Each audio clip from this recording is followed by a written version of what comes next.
কি কি কিনতে চাও? দেখো তোমার জন্য আমি কতগুলো টাকা নিয়ে আসছি। বলো কি লাগবে তোমার, বলো। बुर्ज खलीफा। समझ रहे हो समझ रहे हो आप समझ रहे हो ना। বিয়ের প্রলোভনে ধর্ষণের মামলায় গ্রেপ্তার করা হয়েছে আলোচিত টিকটকার আব্দুল্লাহ আল মামুন ওরফে প্রিন্স মামুনকে। লায়লা আক্তার ফারহাদ ওরফে ব্লু ফেইরি লায়লার করা মামলায়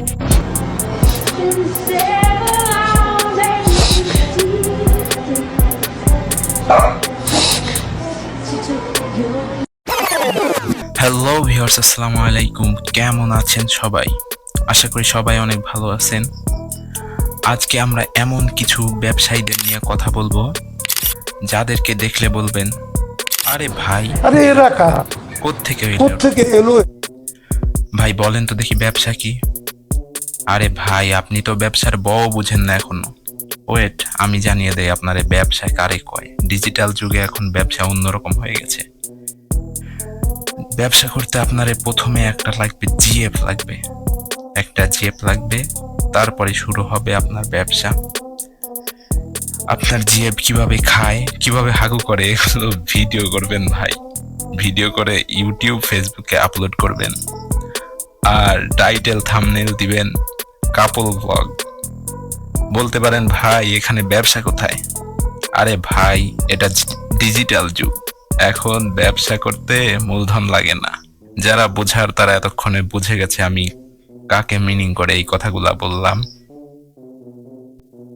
এখন আসি রাজপুত্র মমিনুলের কাছে, যিনি কিনা বর্তমানে ধর্ষণ মামলায় আটক হয়েছেন।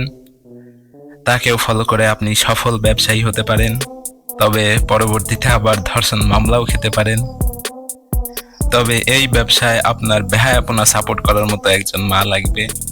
চলেন একটু দেখে আসি রাজপুত্র মমিনুলের আম্মা জান কি বলে। এখন ও গেছে সিটার একটা প্রোগ্রামে গেছে, আসার সময় ওই গত পরশু দিন আমার মামলাটা করছে দর্শনের। 3 বছর কম থাকতে পারছে, আসামটা দর্শন করে নাই। ও কালকে মামলা করছে, এই মামলা জামিনে যা গেছে দেখে আজকে দর্শন করে আইছে। আর ছেলে দর্শন করলো, মেয়ে কি রাজি ছিল না? আমি যদি কারোর সাথে রাজি না থাকি, আমার কি আর নিতে পারবো? ও করতে পারবো না। একটা মেয়ে সমান সমান অধিকার থাকতে হয়। আমিও রাজি আছি, একটা ছেলেও রাজি আছে, তখন এই জায়গায় মিলন হয়। সবশেষে একটা কথাই বলতে চাই, আমাদের বাংলাদেশ হলো একটি মুসলিম কান্ট্রি। এসব বেহায়াপনা থেকে নিজেকে এবং নিজের ফ্যামিলিকে যতটা দূরে রাখা যায় রাখুন। আর সেই সব ব্যক্তিদের উদ্দেশ্যে আমি বলতে চাই, সময় থাকতে ভালো হয়ে যাও। আল্লাহ হাফিজ।